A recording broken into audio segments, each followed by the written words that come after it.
All right, welcome back. Mike Fitzpatrick, our team, your dream. We are going to make you the strongest buyer going into the spring market. It's a 30-day challenge.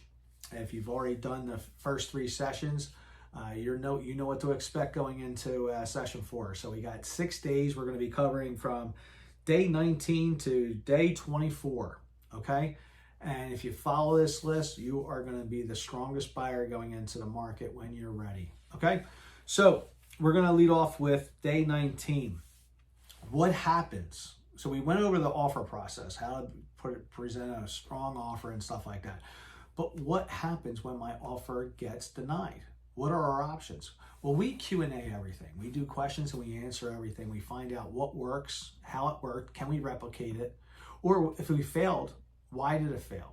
And do we have control over it? Or is that the limitation?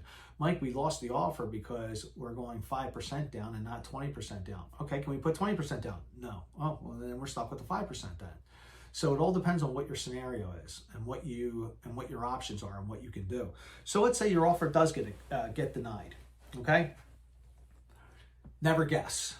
Okay? Your real estate agent, as soon as they got the denial, they should be asking the real estate agent on the other side, if you don't mind me asking, where did we lose? What did we get beat out on? Now there's, again, control, not control.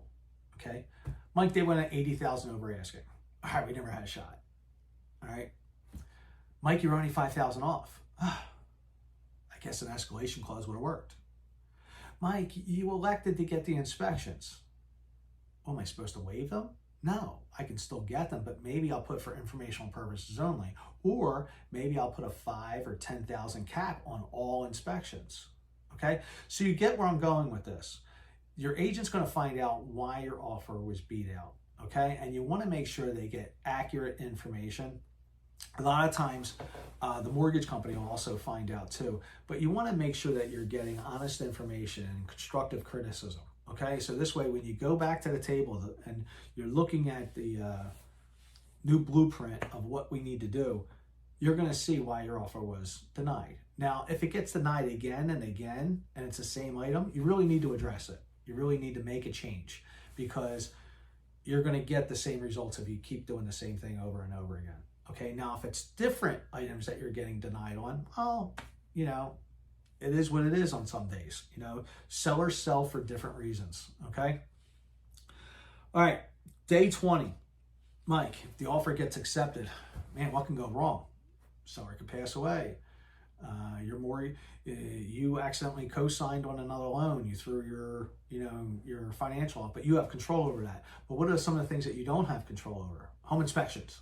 You don't have any control over that. You don't have any control on how that house was maintained or what repairs that need to be done.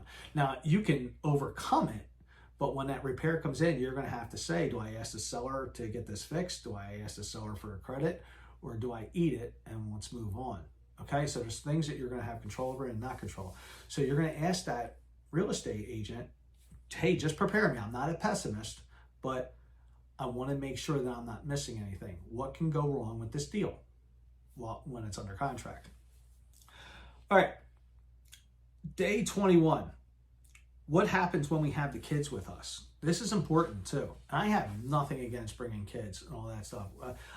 So when I find out when one of my clients that has a kid, I usually bring my grandkids with me. And my grandkid, I call her Smiley. Her name's Kylie. And let me tell you, she's a go-getter. When I bring her out, it's funny. She does her hair up in a bun. She's got a pencil that goes through it. She's got a clipboard with the MLS papers.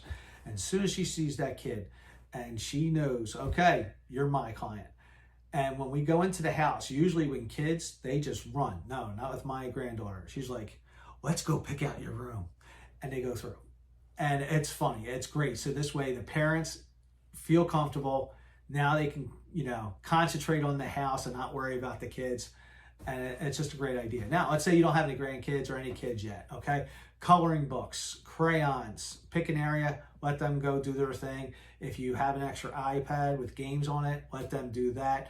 If you don't, have the parents, hey, bring a couple toys for the kids. Bring something, crayon, book, whatever, game system. We don't want them getting bored, because what happens when they get bored? Their attention span goes everywhere. They get into things. And guess what? When they get into things, you're so nervous that they're going to break something, and you're not going to concentrate on the house. And then once we're done, they're going to say, yes, they like the house. And then 2 hours later, they're going to say, Mike, can we get a second showing? We got a babysitter now.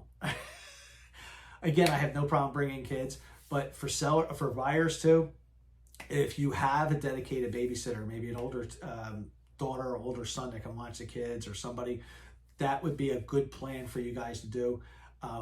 We can bring the kids back later after the second showing or third showing, let them pick their room.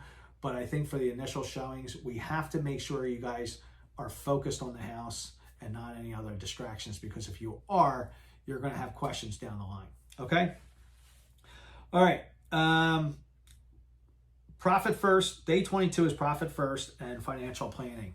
Okay, when buying a house, you want to consult a financial expert. Now, I'm not saying you got to pay this guy $5,000 a month now, okay? No, you could be a friend of the family. It could be somebody that's in the finance world to give you advice. I definitely recommend this, because guess what? You're investing now, okay? As soon as you buy a real estate property, you are now an investor. You are investing into this property. You're going to get value on this property. There's going to be a return on this property, okay? And that's usually in the form of equity. But what I'm also trying to tell you is, we don't want to make you house poor. So if that financial expert comes in here, and even though your mortgage company is telling you to put 20% down because you're going to eliminate that PMI, that financial planner is going to be like, no. I think it's in your best interest to put only 5% down, pay your $30,000 in bad debt, the unsecured loans, put that off, and then let's take another $30,000 and put it over here, and maybe we'll buy a short property or buy some investments down the line. That is going to get you a better return. And then in 3 years, we can refinance that interest rate.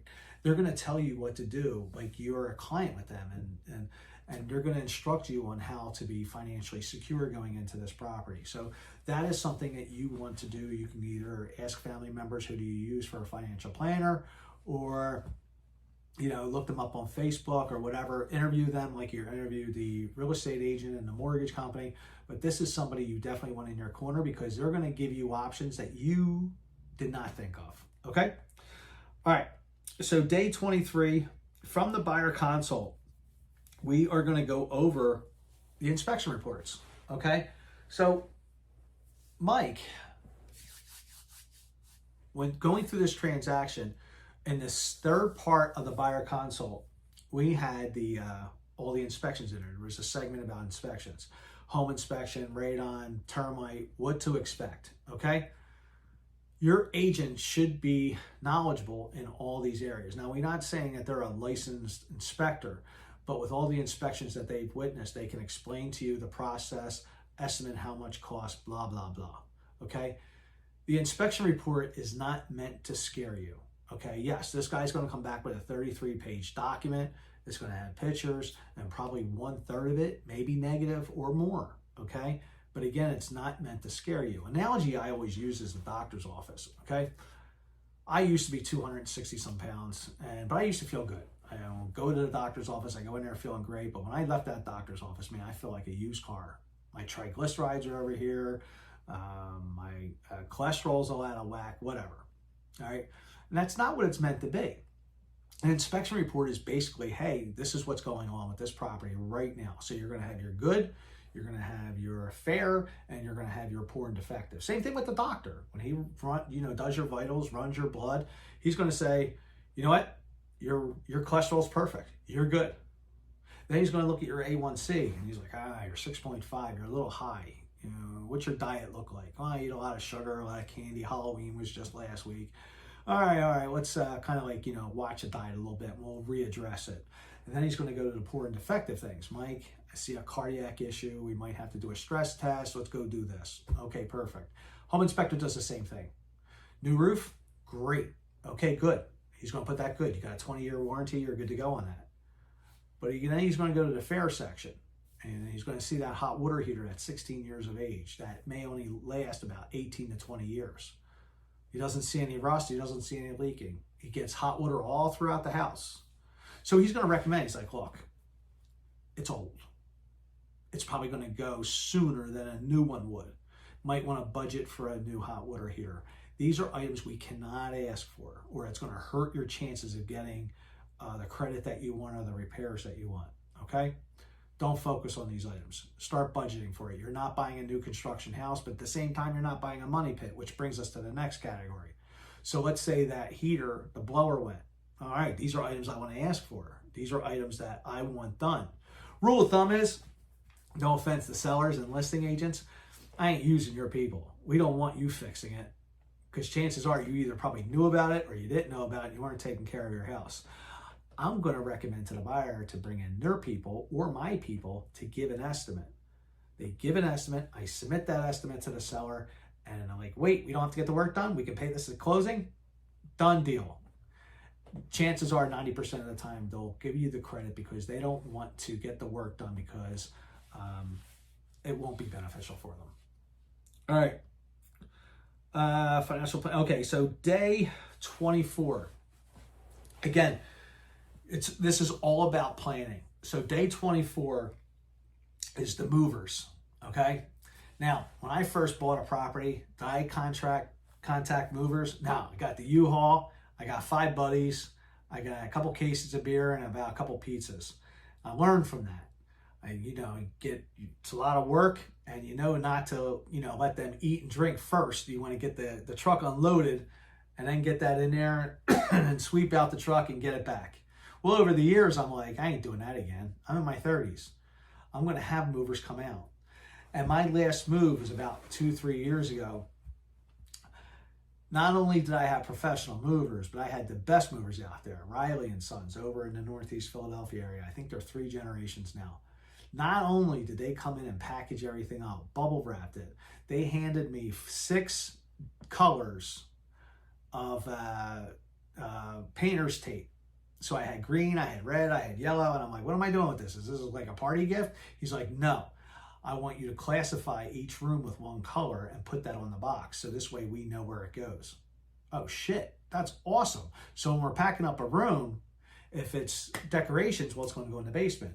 If it's something for the living room, it's going to go in the living room. Kitchen's going to go in the kitchen. And I remember those times when I was moving the first time. I, got all the boxes. I take some boxes upstairs and realize it's for the kitchen. I got to take it back downstairs.